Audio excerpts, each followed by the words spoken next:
The following is a presentation of TFNN.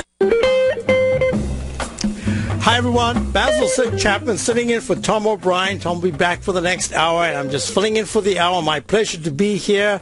Certainly the Tom O'Brien Show, and Tom, of course, will be here with his overview and everything that he's looking at. But in the meantime, I can take your calls at 877-927-6648. My pleasure to be here, as I said. I'm usually here Monday through Friday, 11 o'clock till noon Eastern Time. Take your calls at 877-927-6648. And I also have a service. It's called the Opening Call, and it's a very comprehensive look at the markets. In fact, I just finished a few moments ago before I found out that Tom won't be able to do the first hour. So I've already just prepared the first paragraph analysis of the Dow chart that I show my subscribers every single day. Every single one of those peaks, the basis of the Chapman wave methodology is to look for the lowest low bar, in this case the 24th of June, and merely count each successively higher peak, and I label them capital A, uppercase A, B, C, D. D's where you got to be careful. That's where stocks often start to run out of energy, a little bit of steam, and they could fall or they could go immediately high. In this case, the Dow went to an E, pulled back, and then made a peak F. That's where you got to be real careful. That was on the 2nd of August, pulls back from 15,658, slides all the way down to 14,760. On the 28th of August, it reverses. Now what we've got is a very interesting situation. You went to a new high in the Dow, 15,709. Now that high on the 18th of September should have formed a small cup and then gone on to a leg C or D. This is where it's what's called an overlap with the previous peak. This could, in fact, be, I don't want to make it complicated now, it's the letter G.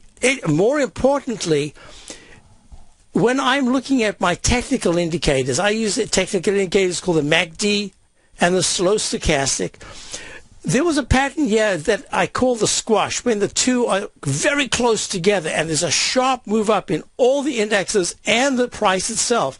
That invariably takes you to a B or a C. If that was a C, I would have said, okay, now we get that pullback as the stochastic pulls back. That's what you normally get. The move today was a little bit too deep. I don't like that. It says that I love to say that the market handles uncertainty every day. It is uncertainty about uncertainty that is the real problem. What that means is that all these other factors that were going into the market that kind of disturb it or help it, that's noise that you expect every single day.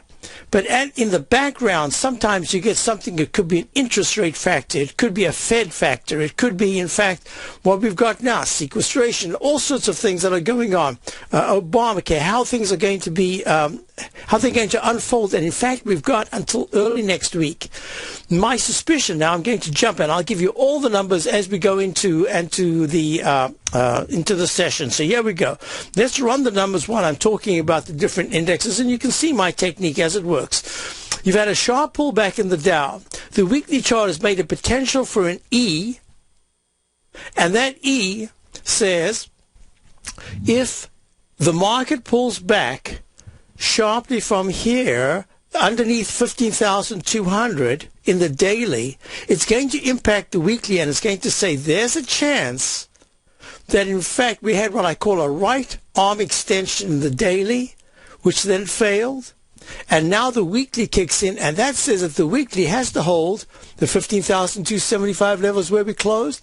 The 9-period moving average, that little black line there, is at 15,000, around about 15,220.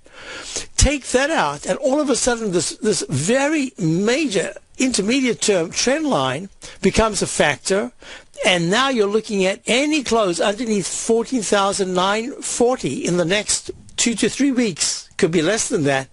That'll be a very serious thing. I'm saying you have started a correction of time and price. Another thing that you remember I spoke about those peak Ds in the waveform. Look, the monthly chart is in leg D as we speak. Month of September is not finished. If, in fact, the entire month of October does not go above 15,709.58, if we haven't broken that in September, that becomes a peak D. And you can see this rising wedge says, be careful, you could have a consolidation phase. How do things change? Real easy. If you break out above 15,000, I'd say if you broke into the 15,790 to 15,830 level in the next week, you could be recycling, and that could take us into early October before I see signs of the same kind of thing, of a timeout. We're ready for a timeout in many areas, and we'll go through some of those. So here we go. The S&P, SPX.X, that's how I get it. Down 4.65, down much less than the Dow. Dow was down 0.40%. The S&P was only down 0.27%. Look, the S&P has gone to a leg C. Now, this is interesting. In the SPY, which supposed to track the S&P, that went to a D. If the S&P went to a D, I would have been ready and said, okay, this one is all over for the short term. We're coming down. But that fast-moving average of the MACD, I've got to watch that closely. If it turns back up, that's going to be important. But in the meantime, the SPY and the S&P are saying, and the Dow are saying, be careful at this point, unless there's just a sudden explosive move to the upside because all of a sudden everything looks resolved. You've got to consider this to be a rotational market. In my opening call, that's my daily service, we are looking at long positions that we've got that are doing very well. One, in fact, was up today almost 10%. And on the downside, we have short positions in one particular sector that has been the leading sector. But I've got signals here that say at least a sell signal, if not a sell mode, is unfolding. Now, let's look at this. You've got the IWM, which has done everything that I love to see. In fact, here's a little pattern that says that IWM should, in fact, that's the Russell 2000 ETF, should go above 107.61 to start leg C. And look, the technicals here, 86% in the stochastic. I love that. MACD is very strong. Oh, before I forget, I'm going to be talking in a couple of hours. In 3 hours' time or so, I'll show you right now.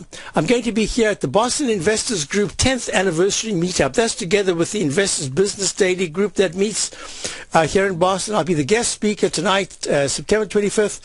It starts at 7 to 8 o'clock. Because it's a party, they're going to have, there'll be eats. You can, if you want to bring something light, refreshments or anything like that, you don't have to sign in. We're looking forward to seeing you there.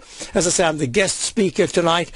I'll be talking from 8 p.m. onward. I don't know what time I'll finish because we sometimes go for a very long time. So looking forward to seeing you here. Where?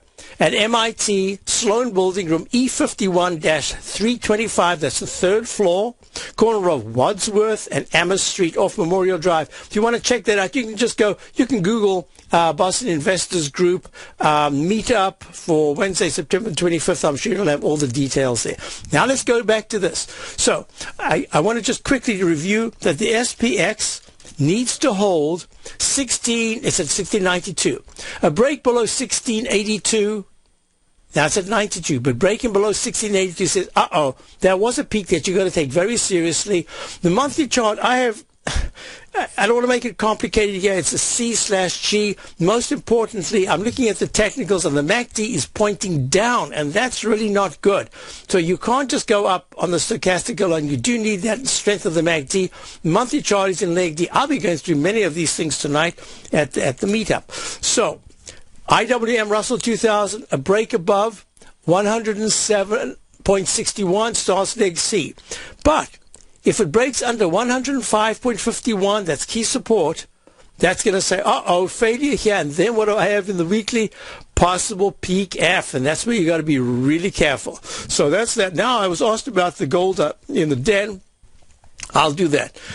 In the den, the question was about gold and silver. Let me just do the GLD. There's a pattern that I talk about very often. It's the H pattern. It looks just like a lowercase h. I'll draw it in right now. Look, there comes the line, and then you make the little arch that makes the H itself. There it is.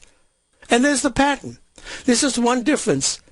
It's hanging higher in that arch formation than you would have expected today if today was a weekday. Today was quite a nice day with gold up. What was gold? Gold is up, double check, Gold was up $17 at $13.33. Silver rose up 21 cents at $21.80. You got crude oil down at down 87 cents at 102.26. Bonds were up a half a point, and the dollar was down 25.30 seconds. I'll be right back, and we'll continue this analysis as soon as we get back. Tom O'Brien Show. Basil Chapman sitting in.